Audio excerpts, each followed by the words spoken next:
Cat Podcast. Why do humans make feeding us so unnecessarily complicated? Look, I need to tell you something that most cats won't admit out loud, but after 3 years of living with Gerald, that's my human, I've finally cracked the code. And I'm going to reveal it to you, but stay with me because at the very end of this conversation, you're going to understand why your cat does something that has absolutely baffled you. I promise. Before we dive into this, if you've ever wondered why your cat acts the way they do during feeding time, or honestly, anytime you put food down, smash that subscribe button and leave a comment below telling me what's the weirdest thing your cat does when they see the food bowl. I read every single one, and honestly, your stories are why I keep doing this. Now here's the thing nobody talks about, and I mean nobody. Wait, I need you to really lock in for this part. There's an entire hidden mechanism beneath what you think is happening when you feed your cat, and it has absolutely nothing to do with hunger, nutrition, or calories. Our complete in-depth guide breaks down every single signal, every pattern, every unspoken rule that governs cat feeding behavior. And trust me, once you understand it, you'll never look at mealtime the same way. You can grab that in the description or in the pinned comment, and it's going to change everything. The story starts with what I call the breakfast theater. Every morning, Gerald wakes up, not because he's hungry, mind you, he's never hungry first thing, but because his body has been trained into a ritual. He stumbles into the kitchen, opens the fridge, stares at it for a solid 2 minutes like it contains the answer to existence, takes out nothing, closes it, opens a cabinet, and then finally reaches for the cat food. Now here's what's fascinating. He's not actually thinking about me at this point. His brain is still booting up. He's operating on pure habit, pure programming. He opens the can, or the bag, or the pouch, and that's when the real performance begins. Here's what you humans don't realize. That sound isn't just a sound to us. It's not a dinner bell. It's a declaration. It's a commitment.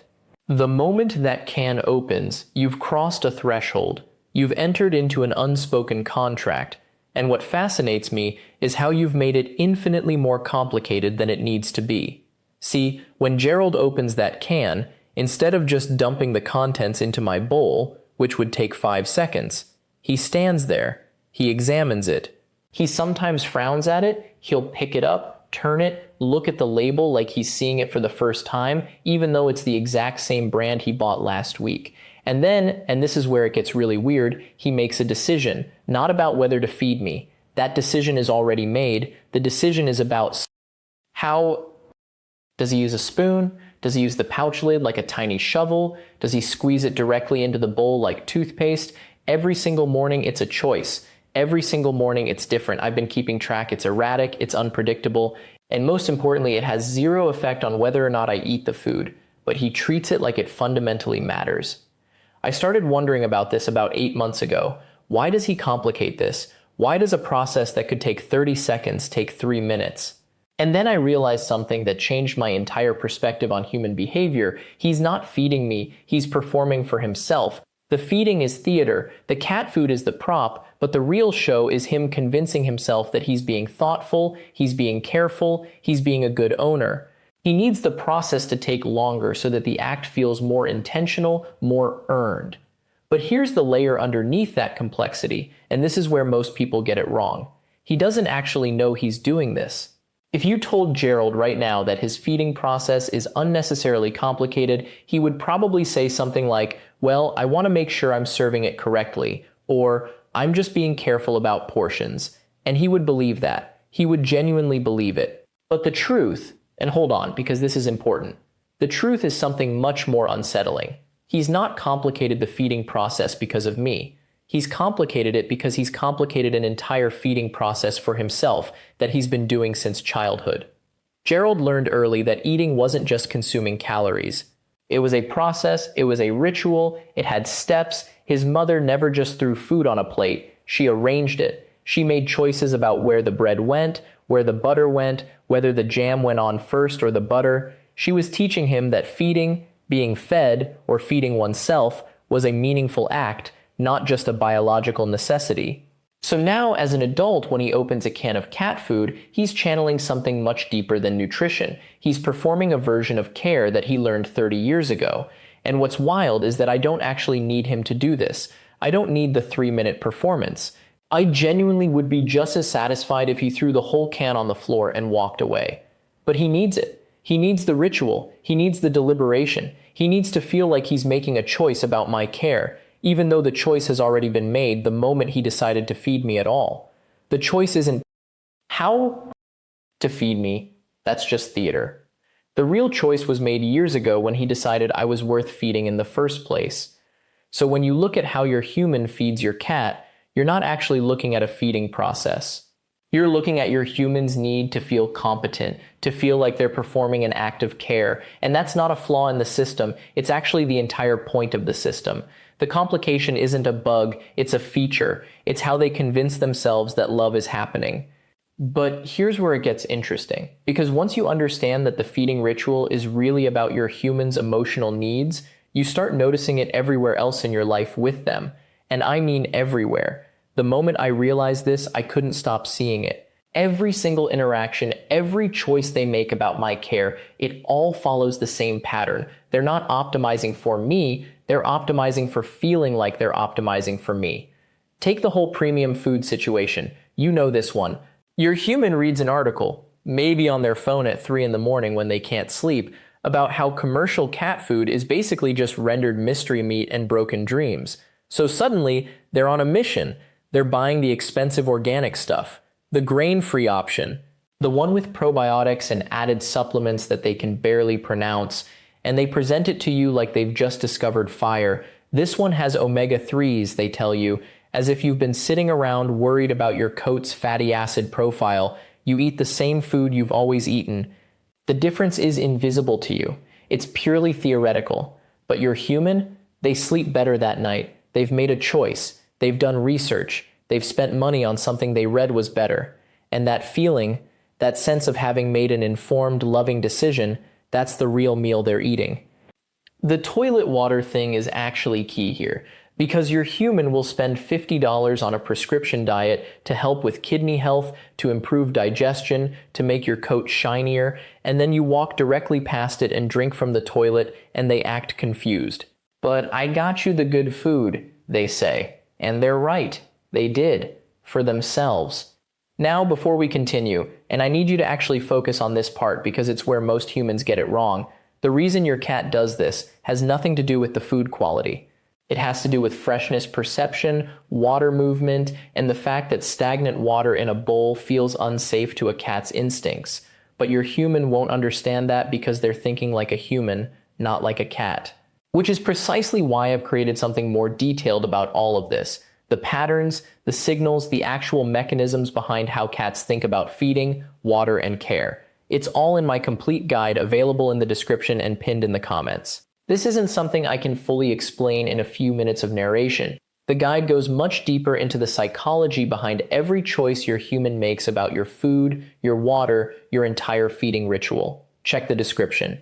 So your human buys the fountain. Have you noticed this? Because the toilet is free, it's constantly fresh, the water moves, and it's perfect. But the toilet is unsanitary, so they feel guilty about it, so they buy a fountain. An electric device that moves water in circles and makes noise and requires cleaning. They're paying money and spending effort to recreate what the toilet already does for free, just so they can feel like they've solved the problem instead of you actually solving the problem yourself. And here's the thing that really fascinates me about this. Your human will spend actual money on this fountain, thinking they're being innovative, thinking they're improving your quality of life. They'll even feel good about the purchase because they read somewhere that cats prefer running water. And technically they're right. You probably do prefer running water, but not that running water. Not the one connected to electricity and costing $50. You prefer the free running water that comes from a faucet or, yes, the toilet. But your human can't give you the toilet water and feel like they've done their job. They need to buy something. They need to make a purchase decision. They need to feel the weight of that decision. That's not about you. That's about them needing evidence that they're a good owner. And this pattern repeats itself with every single feeding choice. The litter, the toys, the bed that you refuse to sleep on because you prefer the cardboard box it came in. Your human is locked in a cycle where they believe that the more they spend, the more choices they make, the more complicated the system becomes, the more love they're demonstrating, but the actual correlation is exactly the opposite. A cat's needs are incredibly simple. Food, water, a litter box, a place to climb, a place to hide. That's it. That's the entire list. Everything else, the premium ingredients, the variety, the special formulas, everything else is a human need being projected onto a cat. Your human isn't buying those things for you. They're buying them for the version of themselves that needs to feel like a good owner.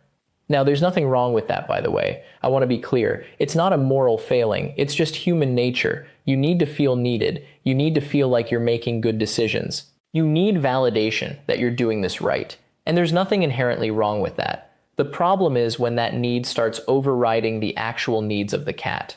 When you buy so many feeding options that you can't maintain any of them properly. When you spend so much money on the perfect setup that you become resentful about it. When you make the system so complicated that you actually do worse by your cat because you're exhausted by the whole thing, that's when the feeding ritual stops being about care and starts being about burden, and your cat can feel that shift. They don't understand the words you're saying, but they understand the energy. They feel the frustration. They sense the resentment. And no amount of premium kibble is going to compensate for an owner who's exhausted by the system they created. So the actual secret isn't about finding the right food or the right bowl or the right fountain or the right feeding schedule. The secret is understanding that simplicity is what your cat actually needs, even though simplicity feels insufficient to your human brain. Your human needs to feel like they're doing something complicated because complexity feels like care. But cats don't work that way. Cats work on simplicity, consistency, and presence. That's it. And here's where I need to be absolutely clear about something. This entire time when I've been talking about how humans overcomplicate feeding, I haven't been criticizing you. I've been describing a pattern I see over and over, and it's rooted in something very real. You care. You care so much that you've convinced yourself that caring means doing more, buying more, researching more, optimizing more. But that's your anxiety talking, not your cat's actual needs. Your cat doesn't need you to be perfect. Your cat needs you to be present. And presence doesn't require complexity. Think about the feeding moment from your cat's perspective one more time. Your cat doesn't walk into the kitchen thinking, I wonder if today's kibble has the optimal amino acid profile for my specific metabolic needs. No, your cat is thinking one of three things. Is there food? Is it the food I expect? Is my human calm right now? That's the entire evaluation. Those are the only three variables that matter in feline mathematics.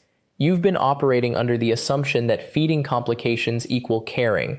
But I'm here to tell you, and this is the actual secret I promised you at the beginning of this podcast, the true measure of how much you care about your cat isn't determined by how complicated your feeding system is. It's determined by how simple and consistent you can keep it while remaining genuinely peaceful about it yourself. That's the revelation. That's what separates the cats who thrive from the cats who inherit their owner's anxiety disorder. Because here's what I've observed in 17 years of watching humans. The cats whose owners are calm and consistent eat better, play more, sleep deeper, and show fewer behavioral problems. These cats have lower stress markers. They're not vomiting, they're not developing urinary issues, they're not acting out. Why? Because their nervous system is regulated by their owner's nervous system. If you're chaotic about feeding, your cat becomes chaotic about eating.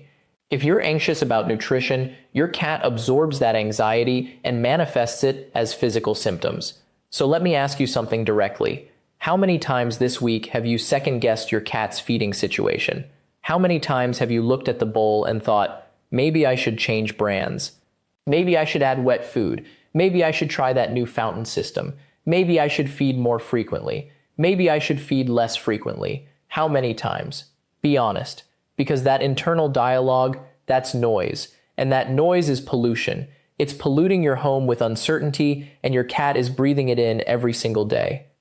The actual practice, the thing that will change everything about how your cat experiences mealtime, is so straightforward that it sounds almost insulting when I say it out loud. Pick a feeding schedule. One schedule, morning and evening, or once a day if that works for your life. Pick a food. Not because it's the most expensive or the most trendy or the most researched. Pick it because it's what your vet recommends, or it's what your cat tolerates well, or it's realistic for your budget and your lifestyle. Then, and this is critical, Stop researching. Stop second-guessing. Stop changing variables. Commit to the simple thing for at least 3 months. Watch what happens to your cat's energy, digestion, behavior, and demeanor when you remove the chaos. And I want to pause here because I know what you're thinking. But wait, shouldn't I make sure my cat is getting everything they need? Yes, absolutely. But there's a difference between reasonable care and obsessive optimization.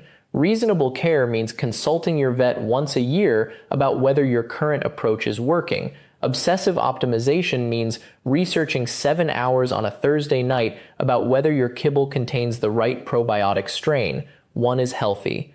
The other is a form of control dressed up as care. And your cat doesn't benefit from the second version. Your cat benefits from the first version, plus you being mentally stable about it. Here's another observation I've made that might sting a little. Humans use feeding complexity as a form of penance. You feel guilty for going to work, so you buy an expensive automatic feeder. You feel guilty for not playing enough, so you switch to premium food. You feel guilty for not being the perfect pet parent, so you add supplements. It's guilt conversion. You're turning emotional discomfort into action. But your cat didn't ask for any of that. Your cat asked for one thing, to know that food will be there at the same time, in the same place, and that you're okay while it happens. The payoff, the reason you stayed until this point is this. Your cat doesn't need a more complicated feeding system. Your cat needs a simpler one, and more importantly, your cat needs you to be at peace with it. Those two things go together. You can't simplify the feeding while remaining anxious about it. The simplification and your acceptance of the simplification have to happen at the same time. That's the mechanism, that's how it actually works. So here's your challenge for this week. Pick one aspect of your cat's feeding ritual that you're going to simplify. Just one. Maybe it's removing the automatic feeder and going back to manual feeding at consistent times. Maybe it's consolidating to one food instead of rotating brands. Maybe it's taking away all the supplements that you're not even sure are helping. Pick one thing, simplify it, and then this is important. Notice how your cat actually responds. Not how you think your cat should respond.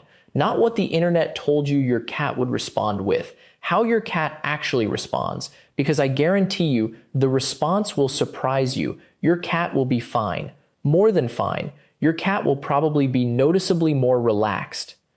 Thank you so much for sitting with me through this whole thing. I know it's longer than usual, but this needed to be said out loud. If this made sense to you, if you recognized yourself in any of these patterns, please subscribe so you don't miss the next episode. And leave a comment down below telling me what you're simplifying with your cat's feeding. I want to hear about it. Hit that notification bell too so you're never caught off guard by a new episode. The cat side appreciates your loyalty. We'll see you next time.